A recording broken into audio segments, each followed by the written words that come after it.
So hello to everyone, welcome to our YouTube channel. एक और शानदार एसएससी की ओर से वैकेंसी देखने को मिल रही है। बहुत शानदार वैकेंसी आपके लिए आ रही है एसएससी की ओर से। स्टाफ सिलेक्शन कमीशन बोर्ड की ओर से एक न्यू वैकेंसी नर्सिंग ऑफिसर और PHNO की भी इसमें वैकेंसी निकाली गई है। देखो, ये कैंडिडेट्स हैं, अलग अलग पोस्ट के लिए अलग सेपरेटली आपको क्या करना पड़ेगा, फॉर्म फिलअप करना पड़ेगा। इसमें डायरेक्टली मेंशन किया हुआ है कि अगर आप नर्सिंग ऑफिसर की पोस्ट के लिए अप्लाई कर रहे हो तो इसको सेपरेट से करना होगा, और PHNO primary health nursing officer की भी आप अगर कर रहे हो, इसका भी सेपरेटली क्या करना होगा, फॉर्म फिल करना होगा, अलग से करना होगा। बिल्कुल लास्ट तक जरूर बने रहेगा। सेशन बहुत शानदार रहने वाला है। इसमें क्या आपकी क्वालिफिकेशन होगा, एग्जाम कैसे कंडक्ट होगा, कब होगा और क्या सिलेबस रहने वाला, इसमें मोस्ट इंपोर्टेंट सिलेबस की बात रहने वाली, क्या सिलेबस रहेगा, एग्जाम कब तक होगा, सारी बातें करेंगे। लास्ट तक जरूर बने रहेगा। तो स्टार्ट करते हैं आज का सेशन। तो शेयर जरूर कर देना और टेलीग्राम चैनल को जरूर ज्वाइन कर लेना। ये PDF आपको मैं टेलीग्राम चैनल पे ऑलरेडी सेल कर दिया है। आप अगर नहीं ज्वाइन किए हो तो आपको एक बार मैं वापस वहाँ पे सेंड कर दूँगा, तो पूरा PDF आप एक बार ज़रूर पढ़ लेना। देखो, ये आपका रहने वाला है स्टाफ सिलेक्शन कमीशन की ओर से पोस्ट रहने वाली हैं। इसमें ये देखो इंपॉर्टेंट डेट्स दे रखी हैं। इसमें dates of submission of online application only for online application इसमें सबमिट होगा आपका। देखो 13 अप्रैल से स्टार्ट होगा और 4 मई तक आपका लास्ट डेट रहने वाली है। लास्ट डेट कौन सी रहेगी, 4 मई तक रहेगी। और last date and time for making online fees payments भी आपकी कितनी रहेगी, 5 मई तक रहेगी। और करेक्शन की आपकी जो विंडो होगी वो कब से स्टार्ट होगी, 11 मई से कितने 13 मई तक आप करेक्शन, अगर आपने कोई गलती की है तो करेक्शन कर सकते हो। टेंटेटिव एग्जाम डेट इसमें रखी गई है जून। देखो, मिड जून में इसमें आपकी एग्ज़ाम कंडक्ट करवा लिया जाएगा। सेंटर भी कौन कौन से रहने वाले मैं आपको बताऊँगा। और ये आप टोल फ्री नंबर है, इसके भी और भी कोई भी क्वेरी हो तो यहाँ पर आप कॉल कर सकते हो। तो सारी बात करेंगे, पूरा PDF अपन पढ़ के देखेंगे। ये इनकी ऑफिशियल वेबसाइट रहने वाली है, कौन सी, ये वाली ssc.government.in पे आप जाके ये फॉर्म फिलअप कर सकते हो। देखो यहाँ पे कहा गया है, the candidates who wish to apply for more than one post should apply separately for each category of post. अलग अलग कैटेगरी के लिए आप सेपरेट फॉर्म फिलअप करना होगा, आपको सेपरेटली आप फॉर्म फिलअप कर सकते हो। इसमें डायरेक्ट मेंशन किया हुआ है, कोई गलत बात इसमें नहीं रखी गई है कि अगर कोई कैंडिडेट्स एक से ज़्यादा फॉर्म फिलअप करता है तो वो फॉर्म रिजेक्ट हो जाएगा, है ना। इसमें ऐसा नहीं है। एज रिलैक्सेशन अलग अलग कैटेगरी के लिए अलग अलग दे रखा है इसमें। और मोस्ट इंपॉर्टेंट बात है OBC कैंडिडेट्स के लिए। OBC कैंडिडेट्स के लिए जो OBC सर्टिफिकेट होता है ना, नॉन क्रीमी लेयर का OBC सर्टिफिकेट, वो कब तक होना चाहिए, 4 मई 2026 की जो डेट है उससे पहले का आपका क्या होना चाहिए, सर्टिफिकेट होना चाहिए। वो भी ओरिजिनल होना चाहिए और सेंट्रल लेवल का होना चाहिए, है ना। तो ध्यान रख लेना, इसमें डेट को भी यहाँ पे मेंशन किया है, इससे पहले होना चाहिए। इसको एक बार पूरा पढ़ लेना आप। इकोनॉमिक जो बैकवर्ड क्लास हैं उनके लिए भी दे रखा है। जो फाइनेंशियल ईयर है 2026 से 2027 तक उनका जो वैलिड जो EWS है सर्टिफिकेट है वो भी होना चाहिए, वैलिड होना चाहिए बिल्कुल। और SSC कैटेगरी के लिए भी ये भी वैलिड होना चाहिए। OBC ST EWS सब के लिए ये डेट दे रखी है यहाँ पे। जो सेंट्रल कैंडिडेट्स हैं वो अगर जो for central government civilian employ हैं उनके लिए भी अलग से यहाँ पे क्राइटेरिया दे रखा है। सबसे इम्पोर्टेंट बात यहाँ पे रहेगी आपके, ये तो बेंचमार्क डिजेबिलिटी हो गई। ये देखो इंपॉर्टेंट बात रहेगी, कैंडिडेट्स ऑल इंडिया कैंडिडेट्स यहाँ पे क्या कर सकता है, अप्लाई कर सकता है। ऑल इंडिया के कैंडिडेट सारे अप्लाई कर सकता है अपनी कैटेगरी के अकॉर्डिंग, है ना। जो OBC के कैंडिडेट्स हैं वो OBC से अप्लाई करना, और जो UR अनरिजर्व कैटेगरी से हैं वो अनरिजर्व कैटेगरी से अप्लाई करना। ये candidates must be either a citizen of India, A subjects of Nepal, A subjects of Bhutan, ये सारे भी कर सकते हैं, है ना। तो रखी गई है, इनके लिए भी अलग अलग रखा गया है, वो भी आप ज़रूर देख लेना एक बार। यहाँ पे दे रखा है एज रिलैक्सेशन, इसमें कितना दे रखा है, SC और ST कैटेगरी के लिए 5 ईयर का, OBC कैंडिडेट्स के लिए 3 ईयर्स का, PWBD के लिए 10 ईयर का, और PWD जो OBC कैंडिडेट्स हैं उनके लिए 13 ईयर का, और PWBD और SC ST कैटेगरी के लिए उनके लिए रखा गया है 15 ईयर्स का एक्सपीरियंस। जो एक्स सर्विसमैन है उनके लिए 3 ईयर का रखा गया है। और डिफेंस पर्सनल जो भी डिजेबल्ड कैटेगरी के हैं उनके लिए 3 ईयर, और defence personnel disabled in operation during hostilities के दौरान हुए हैं वो डिजेबल्ड SC ST कैटेगरी के लिए उनके लिए 8 ईयर्स का रिलैक्सेशन रखा गया है। एडिशनल यहाँ पे रख सकते हैं जो सेंट्रल गवर्नमेंट एम्प्लॉय हैं उनके लिए 40 ईयर का हो गया। ये इम्पोर्टेंट है, अपनी नहीं है बात। ये पूरा हो गया है। यहाँ पे तो मैंने आपको बता दिया है, सारे सर्टिफिकेट आपके ओरिजिनल होने चाहिए। यहाँ पे क्या कहा गया है, category will not be entitled and their candidate will be considered under unreserved category if their fulfills all the eligibility for your category.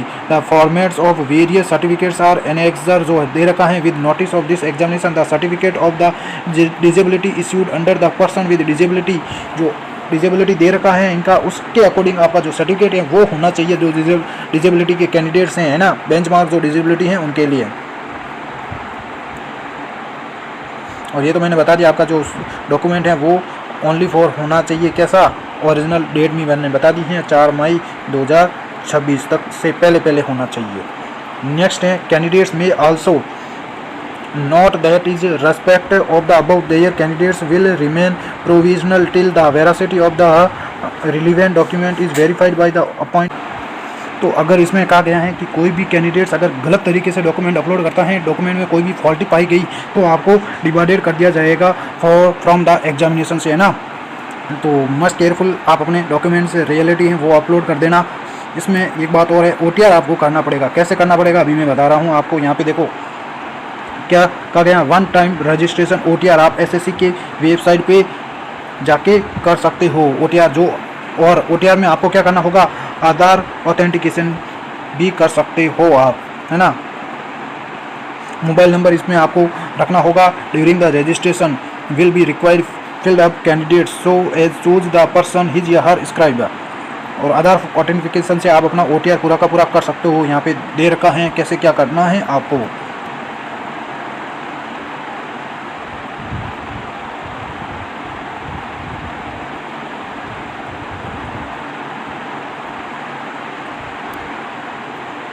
Next बहुत मतलब इसमें PDF पूरा का पूरा देखना, बहुत सारी वैकेंसीज इसमें दे रखी हैं अलग अलग कैटेगरीज के लिए। और इसमें अप्लाई कैसे करना है देखो, the candidates will have to apply for each category और post separately and also pay fee for each category और पोस्ट। इसमें आपको फीस कितनी होगी, 100 रुपये की फीस आपको अप्लाई करवानी होगी यहाँ पे, है ना। माई SSC मोबाइल नंबर पे आप जाके वहाँ पे मोबाइल एप्लीकेशन है वहाँ पे आप या फिर आप डाउनलोड भी कर सकते हो माई SSC, या फिर आप ऑनलाइन वेबसाइट पर भी जा सकते हो ssc.government.in पे जाके आप अप्लाई कर सकते हो। यहाँ पे लास्ट डेट दे रखी है 4/5/2026 है।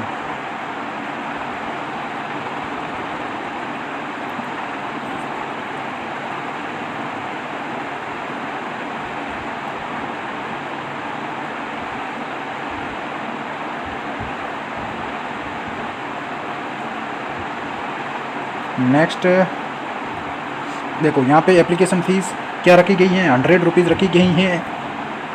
आप ऑनलाइन कर सकते हो, भीम UPI से कर सकते हो, net banking via using visa master Maestro card, और भाई जो रुपए पे हैं उससे भी आप कर सकते हो, डेबिट कार्ड से भी कर सकते हो, क्रेडिट कार्ड से भी कर सकते हो। ऑनलाइन फ़ीस कहाँ से तो कब तक होगी, लास्ट 5/5 तक रहेगी आपकी।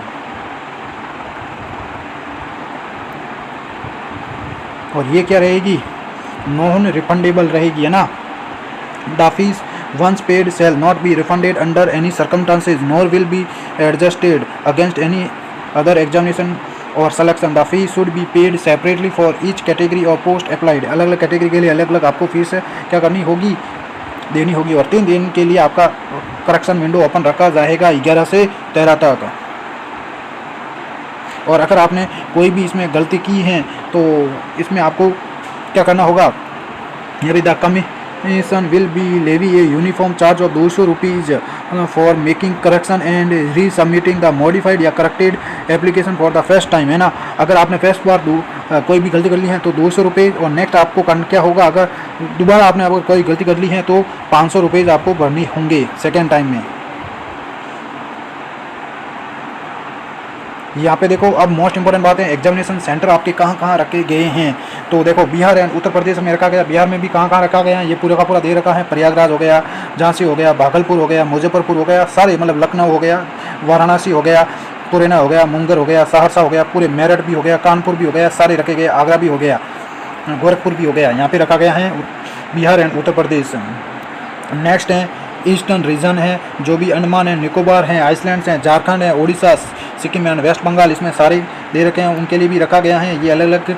और कर्नाटक, केरला रीजन लक्षद्वीप और वो रीजन वाले का भी यहाँ पे रखा गया है। बेंगलुरु रखा गया है, हिबोली रखा गया है, मैसूर रखा गया है, ये सारे अलग अलग रखे गए हैं। मध्य प्रदेश में जो भी चंडीगढ़, चौरी छत्तीसगढ़ और मध्य प्रदेश के कैंडिडेट्स हैं उनके लिए भी भोपाल रखा गया है, ग्वालियर रखा गया है, इंदौर में रखा गया है, जबलपुर में रखा गया है, सतना में रखा गया है, सागर में रखा गया है, उज्जैन, बिलासपुर, रायपुर और दुर्ग बिल्लाही में भी रखा गया है।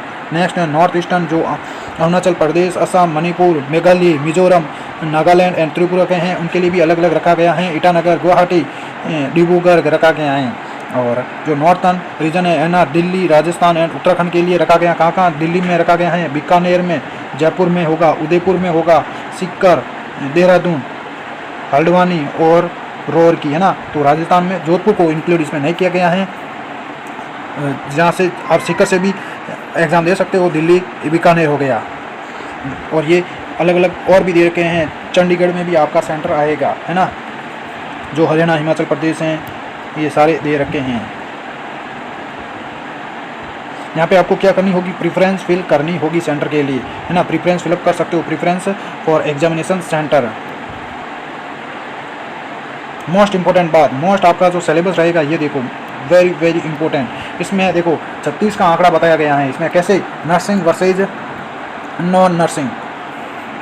अगर आप नर्सिंग पढ़ रहे हो तो नॉन नर्सिंग आपको पढ़नी होगी। इस एग्ज़ाम में आपको बिल्कुल नर्सिंग नहीं आएगी, है ना, बिल्कुल नर्सिंग नहीं पढ़नी पड़ेगी, नर्सिंग नहीं पढ़नी पड़ेगी। नॉन नर्सिंग आप पढ़ोगे तो नर्सिंग भूल जाओगे, तो सेक्रीफाइस आपको नहीं करना है ना। बिल्कुल नर्सिंग पढ़ना मत भूलना।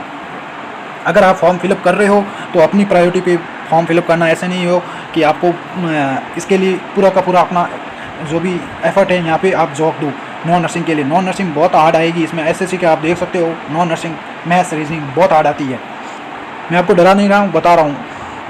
10+2 लेवल की जो भी आपके होगी वो क्वेश्चन यहाँ पे ऑब्जेक्टिव टाइप पूछे जाएंगे। जैसे देखो, जनरल इंटेलिजेंस से 25 क्वेश्चन होंगे और मैक्सिमम मार्क्स कितने होंगे, 50 नंबर के। जनरल अवेयरनेस के क्वेश्चन होंगे 25 क्वेश्चन जनरल अवेयरनेस की। और क्वांटिटेटिव एप्टीट्यूड, बेसिक अर्थमेटिक जो स्किल होगी उसके भी 50 क्वेश्चन होंगे, नहीं 25 क्वेश्चन होंगे और 50 नंबर के होंगे। और इंग्लिश लैंग्वेज जो बेसिक होगी उसके भी 25 क्वेश्चन आएंगे, 50 नंबर के। और इसमें 60 minutes with sectional timer for 15 minutes of each part के लिए रखा गया है। सेक्शनल अलग अलग सेक्शन होंगे, 80 minutes with sectional timer of 15 + 5 minutes इसमें एक्स्ट्रा दे रखे हैं आपको for each part for the candidates eligible for scribes in terms of para 1 है 9.1 9.2। ये ऊपर PDF में आप ये देख लेना, है ना। इसमें थोड़ा सा आपको और छूट मिलेगी टाइम के लिए। ये अलग अलग है, देखो जनरल इंटेलिजेंस हो गया, जनरल अवेयरनेस हो गया, यहाँ पे मैथ हो गई और ये रीजनिंग हो गई। बहुत इनमें बोल सकते हैं एसएससी के लेवल की जो भी एग्जाम्स गाइड है वो आप पढ़ लेना।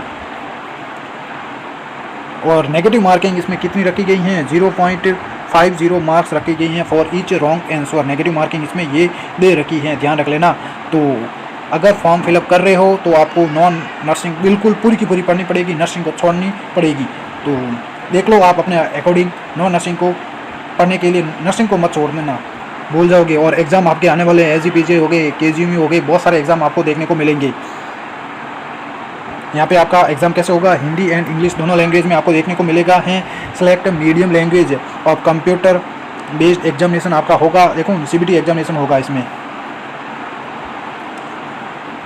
तो ये सारे के सारे बिल्कुल हो गए मैट्रिकुलेशन लेवल आपका। और ये बता रहा हूँ आपको 10+2 आपकी जो क्वालिफिकेशन होगी, 10+2 GNM और BSc कैंडिडेट सारे अप्लाई कर सकते हो।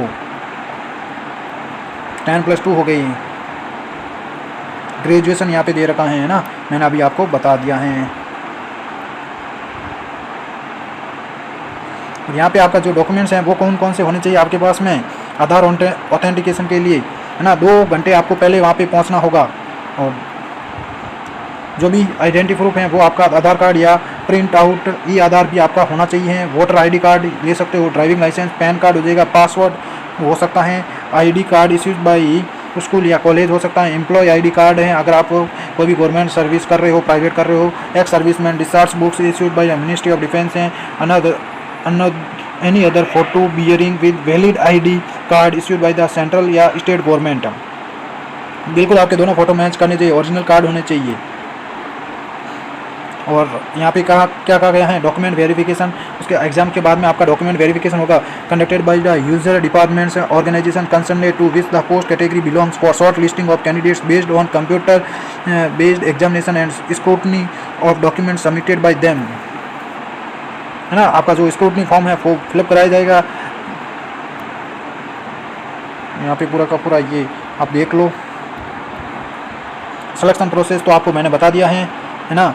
यहाँ पे देखो, recruitment of selection post will be made through the examination in computer based mode consisting of objective type multiple choices questions आएंगे, वो आपको करने होंगे। उसमें आपको क्या क्या कहा गया है, देखो, एप्लीकेशंस विल हैव ब्लड या नो सिग्नेचर या miniature signature fee not received, है ना। अगर आपने कोई भी एप्लीकेशन फॉर्म में कोई भी ब्लड तरीके से सिग्नेचर किए हैं, है ना, सिग्नेचर बिल्कुल दिख ही नहीं रहा है, तो फीस आपको बिल्कुल रिफंड नहीं करनी, मतलब रिफंड नहीं मिलेगी और एप्लीकेशन आपका रिजेक्ट हो जाएगा।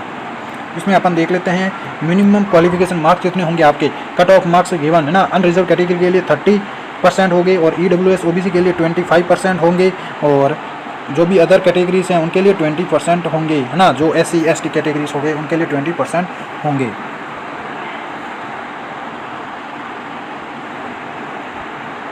ये पूरा हो गया। अगर ये PDF पढ़ना चाहते हो तो आपको मैं, है ना, सेंड कर दूंगा मेरे Telegram channel online nursing study पे, आप जाके ये ज्वाइन कर सकते हो। इसमें अपन वैकेंसी भी मैंने बता दी है आपको कितनी क्या रहने वाली है, एक बार और बता देता हूँ। इसको पूरा मैंने शॉर्ट तरीके से आपको वहाँ पे भेजा है। यहाँ पे देखो पूरा बताया गया है कैसे लॉगिन करना। ये SSC की ऑनलाइन होगी, यहाँ पे कैंडिडेट्स अपना लॉगिन कर देना है, OTR करना होगा। ऐसे आपको OTR में ये स्टेप आपको दे रखी हैं, ये देखो, ये सारी स्टेप आपको करनी होगी फिलअप। पूरी की पूरी इसमें प्रोसेस बताई गई है आपको, है ना। नेक्स्ट अपन बात कर लेते हैं आपके पोस्ट के बारे में। ये देखो, ये इम्पोर्टेंट बात, आपका जो फ़ोटो होगा ना, पासपोर्ट साइज फ़ोटो आप अपलोड करोगे तो वो ऐसे आप करोगे तभी अलाउड होगा, वरना आप देखो, आपने अगर ऐसा किया वो नहीं होगा, ऐसा भी किया नहीं होगा, ऐसा भी नहीं होगा। ओनली फॉर इतना सा, मतलब अपना मुंह दिखा रहे हो छोटा, ये पूरा का पूरा मतलब कॉर्नर पूरे के पूरे होने चाहिए। ऐसा किया ये भी नहीं होगा वैलिड, है ना। ब्लड किया वो भी नहीं होगा, ये भी नहीं होगा, ये भी नहीं होगा, ये भी नहीं होगा, है ना। बिल्कुल पीछे आपका वाइट बैकग्राउंड होना चाहिए, गॉगल्स के साथ में भी नहीं होना चाहिए, आपका डार्क भी नहीं होना चाहिए, फेसिंग साइडवेज, है ना। पूरे के पूरे मतलब फेस को भी आपको सीधा रखना होगा, विद स्पेक्टिकल के साथ में भी नहीं होना चाहिए और कैप के भी साथ में आपका फ़ोटो नहीं होना चाहिए। यहाँ पे देखो, ये पे रखी गई हैं पोस्ट अलग अलग कैटेगरी की। ये देखो ST OBC कैटेगरी रखी गई है। टोटल पोस्ट अपन देख लेते हैं अपने नर्सिंग ऑफिसर की, है ना। बहुत सारी इसमें वैकेंसी, लगभग 250 के करीब इसमें वैकेंसी रखी गई हैं।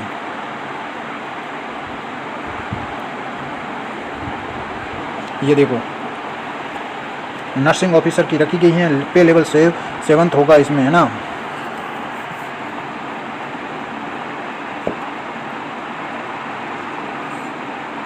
और यहाँ पे ये पोस्ट रखी गई हैं जो ऑल इंडिया है, पब्लिक हेल्थ हाइजीन है उनके लिए, और पब्लिक हेल्थ नर्सिंग ऑफिसर उनके लिए भी अलग अलग दे रखा है। इसमें नर्सिंग ऑफिसर जो अलग कैटेगरी हैं उनके लिए ओनली फॉर कितनी रखी गई हैं, 1, 1 और 6, है ना। टोटल 8 पोस्ट रखी गई हैं। जो मैट्रिकुलेशन है 10th लेवल की उनके लिए रखा गया, और जो 10th + 2 हैं जो अपने जनरल हेल्थ सर्विसेज हैं, पब्लिक हेल्थ नर्सिंग ऑफिसर के लिए रखा गया है। पे लेवल इसमें रहेगा कितना, 8 का रहेगा। ग्रेजुएशन है, आपने अगर की ग्रेजुएशन के रखी हैं तो ये आपको अप्लाई करना होगा। और नर्सिंग ऑफिसर एक देखो 10th + 2 की हैं, वो मैट्रिकुलेशन, वो भी आप फिलअप कर सकते हो, है ना। अलग अलग बहुत सारी पोस्टें निकली गई हैं इसमें, है ना। नर्सिंग ऑफिसर की ये देखो, ये पोस्ट कोड आप याद रख लेना, 130 पे रखी गई हैं। नर्सिंग ऑफिसर की पोस्ट है, सेंट्रल गवर्नमेंट हेल्थ स्कीम के तहत रखी गई हैं। 18 से 30 ईयर एज लिमिट है और पे लेवल 7 होगा। हायर सेकेंडरी 10 + 2 है। इसमें टोटल पोस्ट रखी गई हैं 107 पोस्ट इसमें आपके लिए मैंडेटरी की गई है, 107 पोस्ट हैं। नेक्स्ट जो भी अब कोई भी आएगी और देख लेते हैं। एक्सिलरी नर्स मिडवाइफ है, ANM के लिए भी रखी गई हैं 10 + 2 higher secondary education. X-ray technician, pharmacist की भी इसमें रखी गई हैं। पब्लिक हेल्थ नर्सिंग ऑफिसर जो ग्रेजुएशन है एंड अबव कर रखी हैं, तो उनके लिए भी ये पोस्ट कितनी रखी गई हैं, इसमें टोटल 10 पोस्ट रखी गई हैं। 8 पे लेवल इसमें 8 का रहेगा। और नर्सिंग ऑफिसर अभी मैंने बताया है, मैट्रिकुलेशन का भी ये भी रखी गई हैं 7 एक, इसमें 8 पोस्ट रखी गई हैं। तो ये सारी पोस्टें रखी गई हैं। ये